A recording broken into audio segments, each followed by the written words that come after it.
key thing that Olawumi did was he said that persons in government knows the culprits. Olawumi further told us that there are persons in government. I am aware of the attack on the stream. You can't hear me? Oh wow. Okay, let me pause for a second and get indication from you guys that we're fine before proceeding. So can you hear me now? Okay, hanging video and voice. Okay, somebody says they can hear me now. Now you can hear me. So let's continue. We'll manage it. It's fine.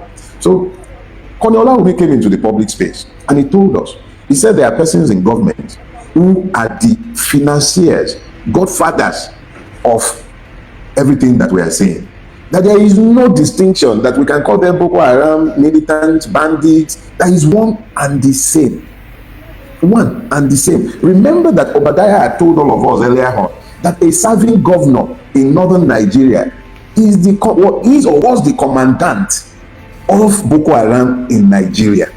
Now, Commodore Olawumi came out in 2022 and he said very clearly to all of our hearing in a TV station, in alarm, hoping to rise us up so that we understand the urgency of our situation. That was what brought him out. The same thing that brought out an Obadiah Mailafia that made him speak. This was the same thing that brought out Olawumi. Olawumi is sounding alarm. He's sitting in a TV studio telling you how his own life had been destroyed by his service to our country, how he lost his family in the belief in a federal Nigeria. He defined himself clearly. He explained the challenges to us clearly. That man was screaming in the marketplace because we have blocked our ears. Mazi Nnamdi Kanu was saying pretty much the same thing. The only difference is we did not like his voice. We did not like his tone. I didn't like his tone, and I certainly do not approve of his method. But what lies, as Mazi Nnamdi Kanu told now? What did he say, or as he said, that Nigeria is not proving on a daily basis? Commodore Olawumi told us that government is shielding people. He told us about the over 400 borrow the change. Over 400 borrow the change identified as financing terror. Not one, not a single one has been taken before a court. But a young boy, Quadri, was railroaded into prison. What can be more criminal than that? You know something else that Commodore Olawumi told us? He was unapologetic in telling us that these are the works of Fulani jihadists. And I know that some of you might want to argue that, but I remind you that in the course of the last week, a certain evil man, identified as Garuba Abdullahi Mohammed, presumed to speak on behalf of the Fulanis, claiming responsibility for what is taking place in the plateau and labeling it a communal clash. People are carrying armor-piercing, high-caliber war guns, and they are fighting a communal war, a communal clash that has taken you to begin to depopulate land and resettle and rename them, and it's still a communal clash. You're looking for the accomplices to genocide. Garba Abdullahi Mohammed should be one of the first, but then he will be in good company, wouldn't he? Did Bayo Ononuga not issue a statement where he characterized this genocide as a communal clash? Or is it other farmer clash?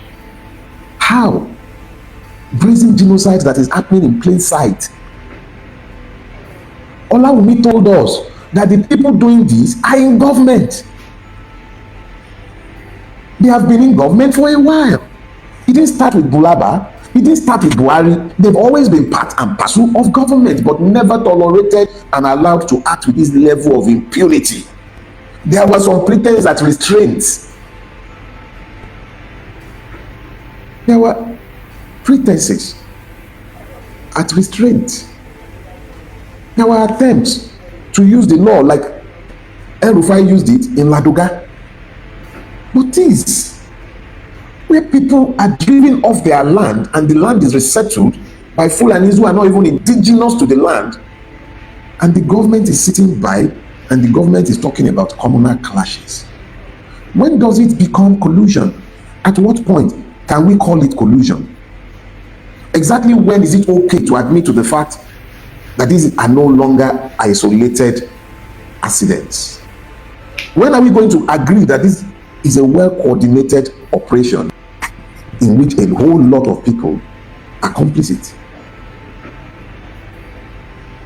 Wasn't it in this same country that Buhari's man was telling us that they should give up their land for peace? There was something instructive in the Olawumi interview, which a lot of you also haven't seen, but you've seen clips. You are too lazy to read. You can't be too lazy to watch. I implore you, go and find my last year's videos. Listen to Olawumi's interview on channels. All these are readily available on YouTube. These men risked their lives to tell you the truth. I'm risking my life to draw your attention to the truth that they have told you. Why can't you just do something? Go, educate yourselves. Become aware of these facts, because when they are done in the Middle Belt, on the plateau, when they are done, they're coming towards the sea. They have to dip the Quran in the waters, whatever the heck that means. Dubai, that was busy prosecuting financiers of terror in Nigeria, is a Muslim country. They are prosecuting terrorists, and you, a supposed secular country, is mollycodding terrorists. You just released 390 terrorists that you are claiming that you have rehabilitated, and we are still asking who the accomplices to genocide are. You don't know T.Y. Danjuma. Let me tell you who he is. T.Y. Danjuma was one of the spearhead of the second coup, the one that killed Ironsi, the one that killed Fajri, and the one that began the pogrom in the north. Today, the same T.Y. Danjuma who rose to become the chief of army staff, who was the minister of defense under Obasanjo when Obasanjo came in 1999, one of the wealthiest Nigerians. No surprise, he was one of the owners of Nigeria. He was on national TV, equally speaking, stridently. He said they collude.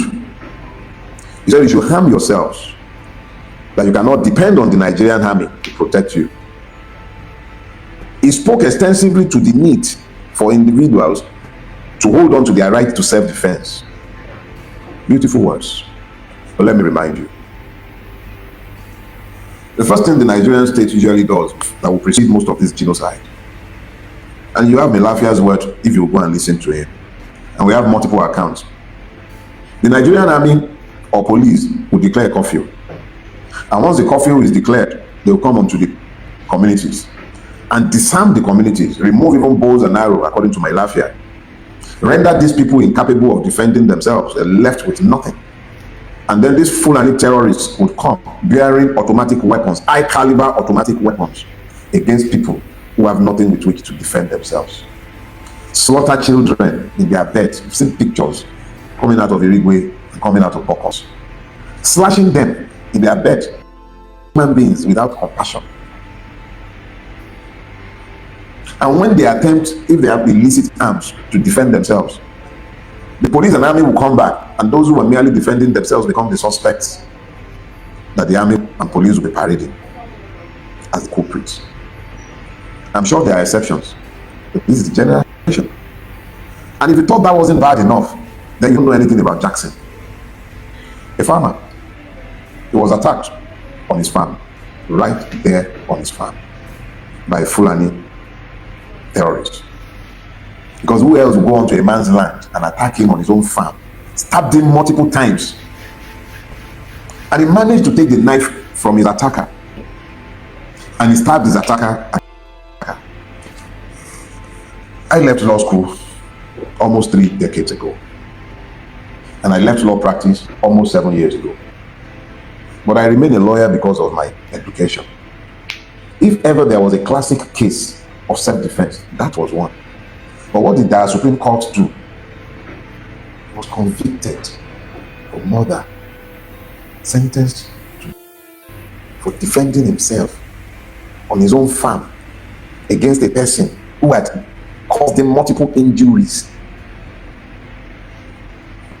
No level of defense counsel's incompetence can explain the criminality of the system that will pronounce such a man guilty of murder. But that was what Nigeria did. So if you've taken away a man's guns, his bow and arrow,